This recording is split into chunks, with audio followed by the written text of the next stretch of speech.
So plano niyang tanggalin po para i-realign yung pondo. Sabi ko nga po, dapat isama na yung na-mention niya doon during the hearing na 700 million pesos. Kasi yung item na yon duplication lang, yung pamimigay ng medical assistance, burial assistance, pati yung magnegosyo taday. May programa na po niyan yung DOH.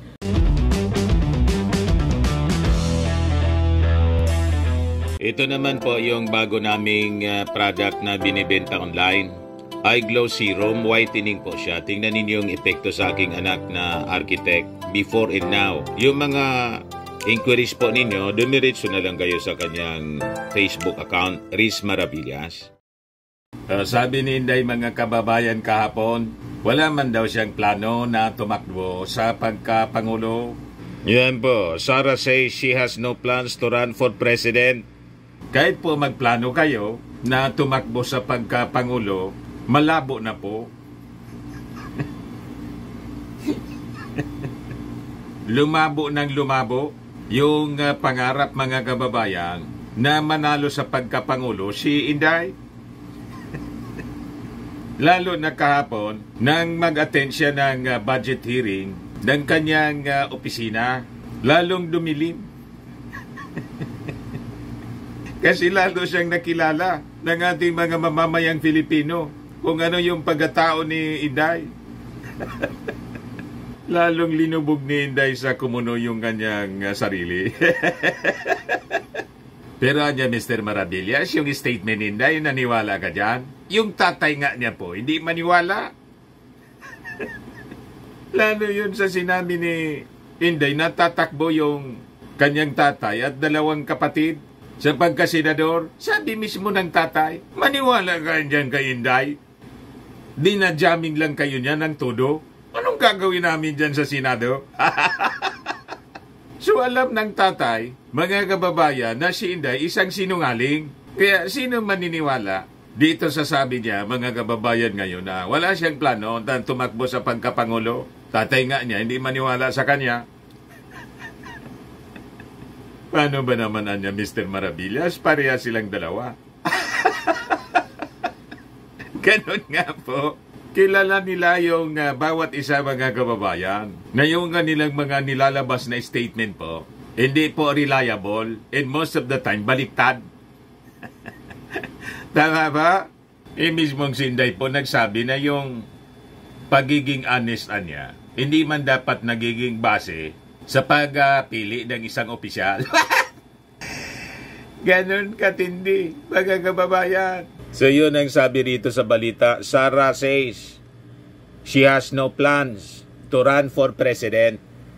Ibigay ko pa rin sa inyo yung istorya, mga kababayan, yung balita, kahit hindi man tayo naniniwala.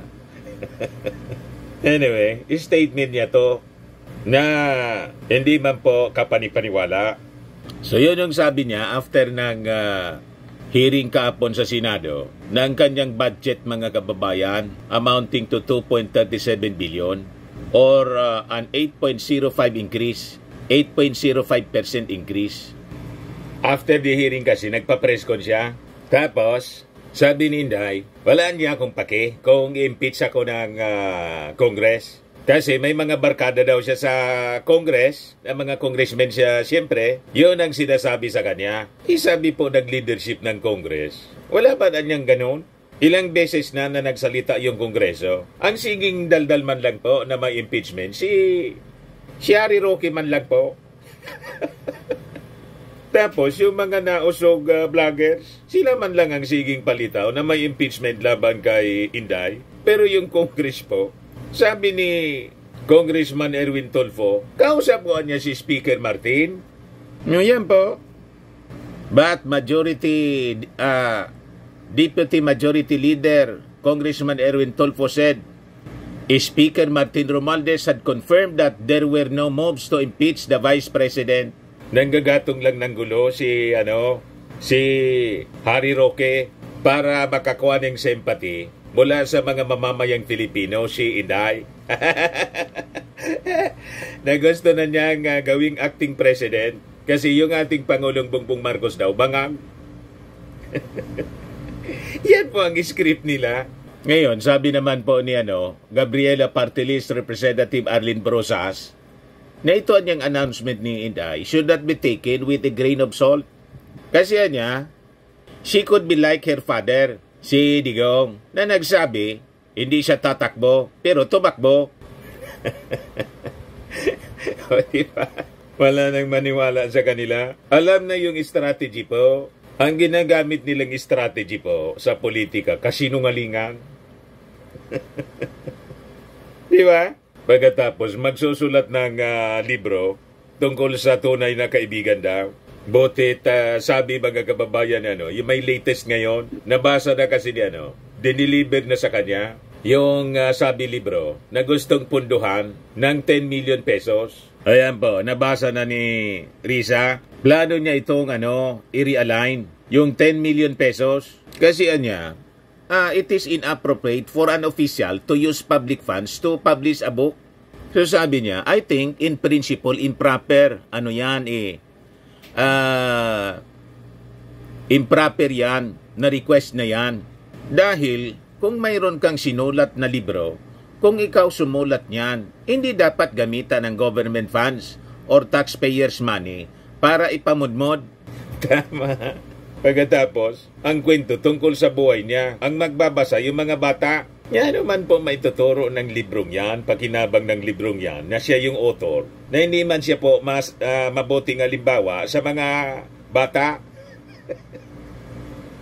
Ano magkukuha ang magandang halimbawa ng mga kabataan sa kanya na mahilig siya po makipag-away, mahilig mag-tantrums at magsalita ng mga masasama?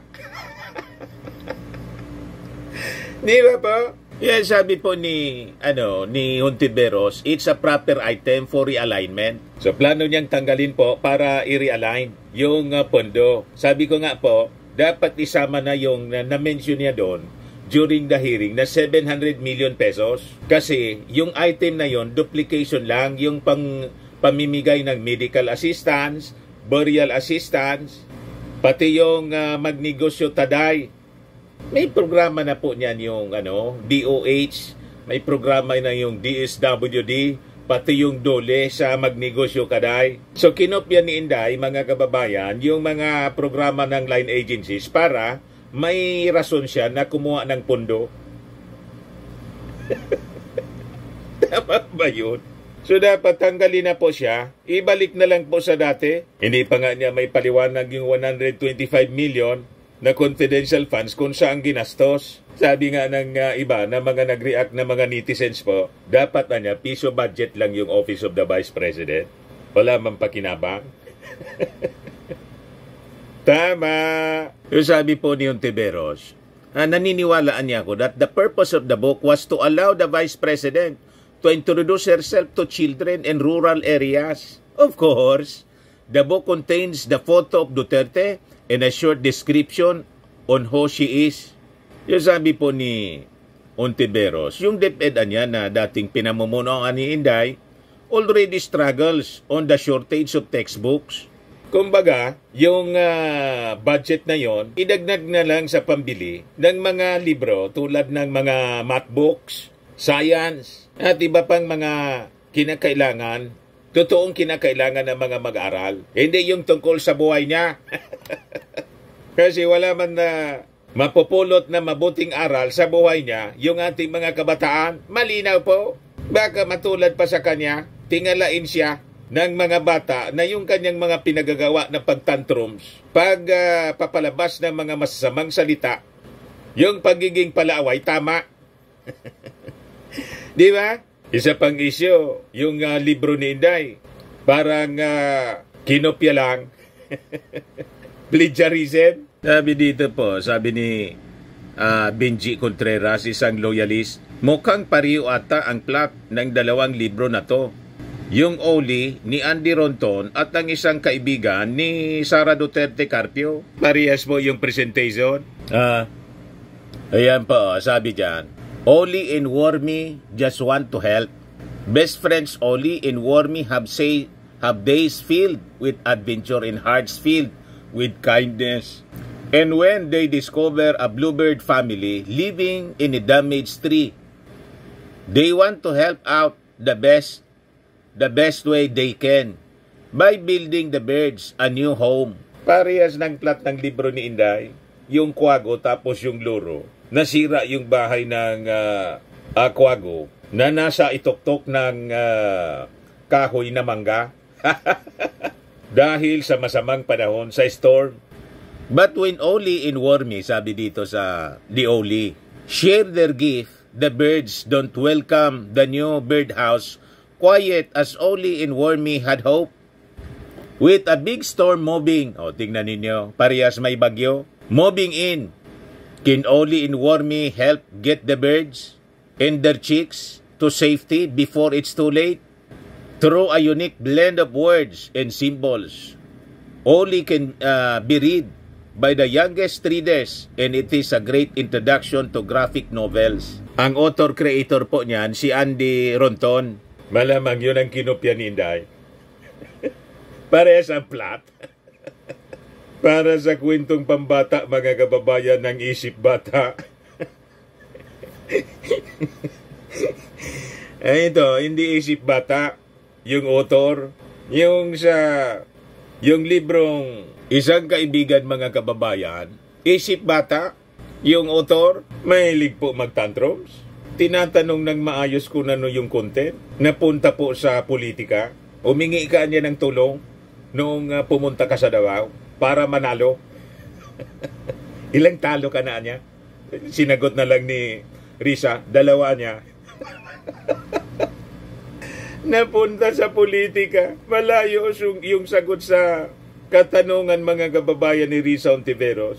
In-interview si Senate President Chis Escudero. Sabi ni Chis Escudero, may right niya si Senator Risa Ontiveros na magtanong. Kailangan niya, hindi na ako makisali dyan sa away nila. Kasi niya, yun ang sabi ng mga lolo ko. Pag nag-awayan niya, babae o lalaki, huwag kang makisali para hindi ka madamay. Sabi ni Chis Escudero. So malamang, itong Oli po ang naging inspirasyon ni Inday ng kanyang libro na Isang Kaibigan. Ano tingin po ninyo? Pareho yung kwento. O ngayon, sabi ni Risa, pati yung budget sa ibang mga items, ipopropose niya yung realignment kasi parehas lang ng ibang mga line agencies. And I think pag dumaan po ito sa Congress, we request Congress po na ganun din po yung gawin ninyo. Hindi po pwedeng ganito. Tanggalin ninyo yung budget sa mga items na hindi man po kailangan ni Inday kasi ginagawa na ng mga line agencies siya. Kaya sabi dito, the opposition senator said that she will also oppose to realign the budget for propose to realign the budget for the other OBP programs and place them in line agencies such as the Department of Social Welfare and Development, Department of Health, tapos DOLE. Hontiveros pointed out that the OBP had similar projects to the government's existing ones such as the medical and burial assistance as well as the livelihood programs. Tama! O ngayon, yung mga members ng Senate po, pag halimbawa kinontra yung proposal po ni Risa Ontiveros, tinaburan pa rin yung request ni Inday po. Kastiguin natin po, mga kababayan, sa 2025 election. Pag re-electionist po, for senator, wag na nating iboboto sila. Jobless sila. Tayo yung employer, tayo yung may karapatan kung sino yung i-rehire natin o hindi. Tama ba? Wala silang karapatan na pangialaman yung ating pera sa hindi tama na pagkakagastusan. So yun ang ating ganti sa kanila. Lintik lang ang walang ganti dito sa mga senador na tuta. Tuta ng mga Duterte. O ngayon, sa issue ng impeachment, may reaction din po si Senate President Chis Escudero. Sabi niya, sa kanyang mga kasamang senador, steer clear of BP Duterte's impeachment talks anya. Kaya yung sabi ni Chis, sabi niya, walang pag-uusap sa kaugnay sa Senado dyan. At anumang pag-uusap ukol sa impeachment ay kikitilin ko sa Senado Dahil anumang impeachment yan, uupo na makakarating sa Senado. Uupo kami bilang jury at jurors. Ika nga, para husgahan yan. Kaya marapat sa kada senador na huwag manghimasok sa anumang usapin ng impeachment at huwag pakialaman ang anumang usapin ng impeachment hanggat yan ay di nakakarating sa Senado. Tama naman po yung punto ni Chis Escudero kasi uupo nga sila na senator judges. So dapat wala silang sasabihin. Kasi pag ganun, may prejudgment na kaagad. Wala pang ang kaso. Isabi nga natin, yung mga nagpakalat man lang, yung kampo ng mga nausog. Gumawa sila mga kababayan ng sarili nilang multo ng impeachment na ikinakataranta nila, ikinakatakot nila. Gawa kayo ng kwento pagkatapos natataranta kayo. Sinabi na ng Congress paulit-ulit na wala. Sabi ninyo mayroon. O diba? Pag nainis naman yan yung mga dating kalaban ng mga Duterte, maraming kalaban yung mga Duterte, lalo na yung mga Makabayan Black, baka tutuhanin. O diba?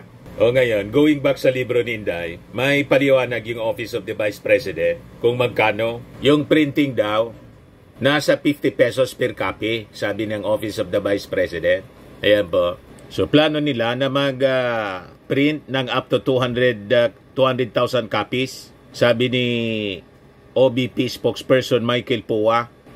But as you know, sa bidding, meron lang tayong estimate or approved budget of contract o yung selling. Pag binid out niya natin, bababa. But that's our ayon sa pag-aral. Yan ang estimate na nilatag o prinopose natin. POA clarified that the planned distribution of the book to students is not a form of early campaigning for Duterte, who said she has no concrete plans yet for the 2028 national elections. Pagdating sa pangangampanya, hindi po ito pangangampanya. Nasabi na ng ating Vice Presidente na malayo sa isip niya ang 2028 dahil marami pang pwedeng mangyari mula ngayon hanggang sa 2028. Sabihin mo yan sa tatay ni Inday na sabi ni Digong, maniwala ka man dyan kay Inday. Yung tatay mismo hindi maniwala sa pinagsasabi ng anak. Pagkatapos, gusto ninyo kaming papaniwalain. Tatay na yon, hindi maniwala kay Inday kasi pareha sila. Huwag kami po malinaw na political propaganda yung libro. Wala mang mapupulot na magandang aral yung mga mag-aaral. Tapos, saan ka po? Tama si Risa Ontiveros. Mali sa prinsipyo. May ginawa kang libro, may sinulat kang libro. Pagkatapos, papupunduan mo sa gobyerno. Di ba? Malinaw na parang ginigisa tayo mga kababayan sa sarili nating mantika. Huwag kami, Inday! Sa mga naghanap ng malinis and spacious fitness gym, pumunta lang po kayo sa aming Colossal Fitness Gym. We also offer Grab Car Rental with our brand new 2023 model ng Toyota Innova. We also accept booking for those who are planning to travel via PAL, Cebu Pacific, and other airline companies, local and international, and bills payment for Meralco Bills, PLDT, etc. Ang Colossal Fitness Gym is located at 3rd floor, Security Bank Building, Landco Business Park, Legazpi City, Albay. For inquiries, look for Gilon Maravillas, contact number 0966-802-0949. Yan ang aming Innova. Lagi na pong matao sa amin. Pati mga foreigners po, mga British tourists po sila. Ito mga taga Denmark. Ito India National. Ito naman yung bagong product naming binibenta online, iGlow Serum. Whitening po siya galing South Korea. Tingnan ninyo epekto sa aking anak na architect entrepreneur. Sa mga inquiries ninyo, dumiretso na lang kayo sa kanyang messenger, Riz Maravillas on FB. Ito naman po, Fairmax Firming and Lifting Cream, pinapay po sa mga pulses and affected area. Mainam po ito sa mga pains at paninigas na mga kaso-kasuan. Ito naman po, Automax Radiant Serum. Sa mukha naman yung application, anti-aging po siya. You will look 10 years younger than your age. Sa mga cancer patients, try nyo po itong Ningxia Red Mix Fruit Drink. Hindi man po siya gamot. food supplement siya. Kaya lang, gawa siya sa goji berry. Yung goji berry po, may anti-cancer properties. Yung mga inquiries ninyo, dumiretso na lang kayo sa aming messenger sa Facebook para masagot namin agad. Ayos pa? Ako po si Dante Maravillas. Bye-bye. God bless.